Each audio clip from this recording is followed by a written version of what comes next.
grill, and just as I was about to put my hand on the handle, this figure of an old lady came to the front door.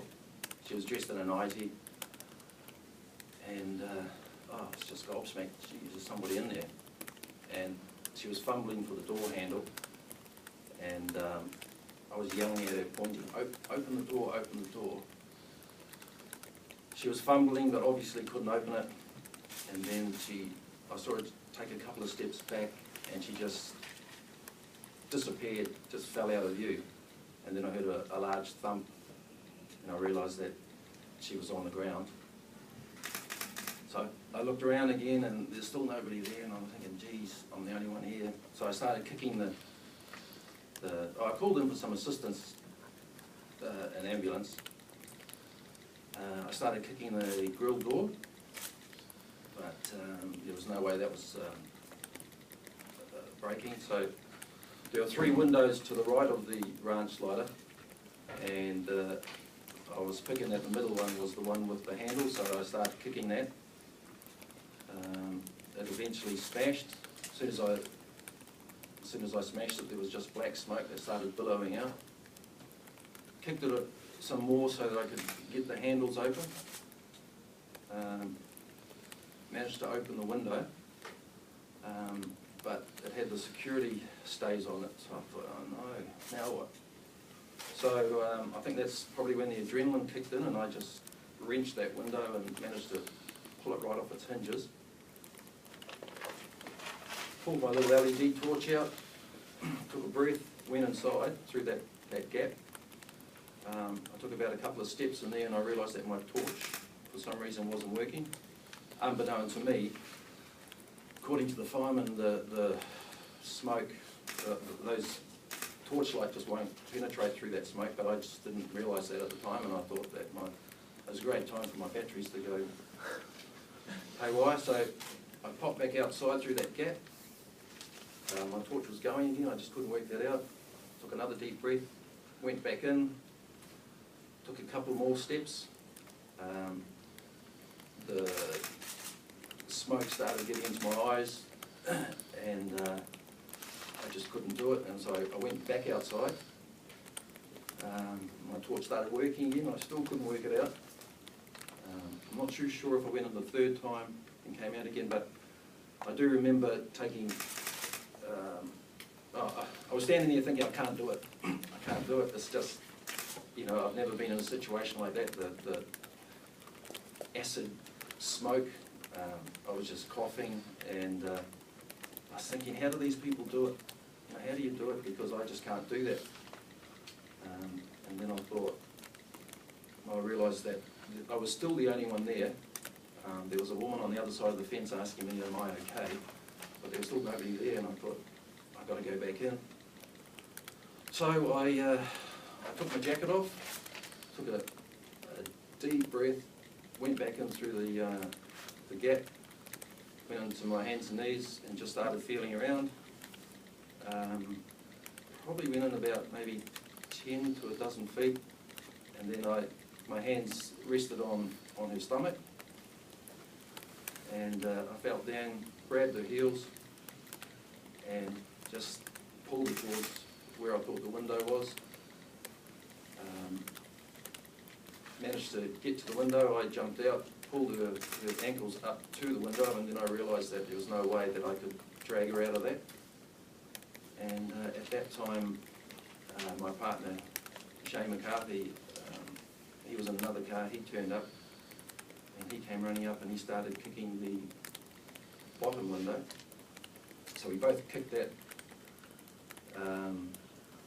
made a big enough hole. We put our duty jackets down over the glass, and both took an ankle each and dragged her gracefully over that, over our jackets.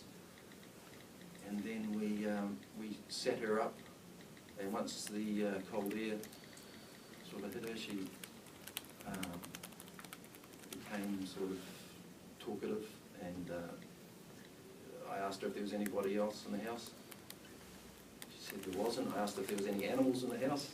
She said no, there wasn't. So we got her to her feet, and we walked out to the front verge, and that was about the time the fire brigade turned up and the ambulance turned up just further on down the road. And what was the environment like inside the house? Could you kind of describe the environment in there for us? It was just blank. I opened my eyes once or twice and I couldn't see a thing. So I was all just going by feel, but it was just black, acidic smoke. Never experienced anything like it. And hot in there as well? What was that? No, not really. The other way? No, I don't think so. You were saying that you thought, I can't do it. What was it that pushed you? Why didn't you just turn around and wait for your partner? Well, I mean, I didn't even know he was coming. I know I called out that I needed somebody, but you know, that's somebody's grandma in there, and I just knew that it was up to me, Johnny, on the spot. I had to. So yeah, just adrenaline took over, and you just go in. How many moments did this feel like, Adrian? How many sort of minutes did it feel like it was dragging out? Was it interminable? What was it? Yeah, it was probably all over within a couple of minutes, but it seemed longer. It was, yeah, I don't know, it was just sort of like, it didn't take long, I suppose, within a couple of minutes, but it certainly, it seemed longer than that. At any stage, were you afraid for your own life? No. Well, just when I came out and I couldn't breathe, and I just thought, I can't go back in there. But then I realised that there was still nobody out there, and I thought, oh, I have to do it. I didn't really think about my own safety. I just kind of thought I had to get back in there. And it wasn't until after the one of the fire marshals spoke to me and said that basically if I hadn't done that, this woman would have died, because within 1 to 2 minutes she would have died. I sort of got a little bit emotional then, because I kind of thought, wow, I really have saved this woman's life. Senior Constable, you've been described by many people, and even your own boss, who was reluctantly described as a hero. Obviously this woman wouldn't be alive if you had not done what you did. How does that sit with you? Obviously we'd be... I suppose you hear it thousands of times that it's only, you know, it's my job, but my wife and my kids think I'm a hero, and I guess reality is that it was quite a nice thing to have done. It's just something you do.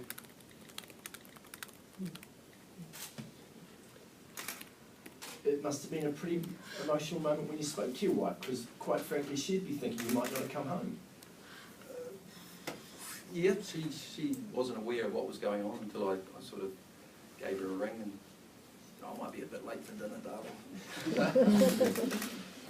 Oh no, she's really, yeah, I guess she's pretty proud, Have you spoken to the elderly lady? We both shared an ambulance up to the hospital,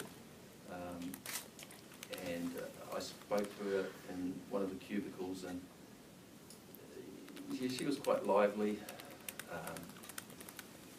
I don't think the reality of what had happened had sunk into her, but she was you know, talking, and yeah, no, she's a lovely old lady.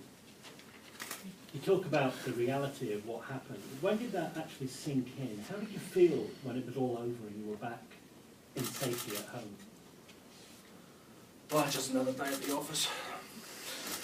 No, it, you know, it didn't dawn on me that I'd done something heroic until probably the following day, when people were texting me and ringing me, and people from the past saying, yeah, oh, good on you, and then you think, well, maybe it wasn't too bad a thing I did. But, you know, like, I would do the same again at the drop of a hat. It doesn't matter whether it was somebody's nana or somebody had a patch on the back, you'd do it, you know? And it's just the human life, and I feel good. I feel good about it. And as a police officer, you'd obviously be no stranger to high stakes incidents, but have you ever experienced anything like this before? I've been to many house fires before. I've been in the police about 35 years, and as I said, I've been to many a house fire, but this is the first time that I've actually found somebody trapped inside a building and been the only one to get her out. I mean, I've been shot at, I've been kidnapped, a lot of those sort of things, but I think this in particular is really probably going to stick in my mind more than anything else, because I have saved a life, and yeah, that's probably pretty special. Senior Constable, talking about praise for you has obviously come from the top. The Police Commissioner and Inspector Paxton has been very complimentary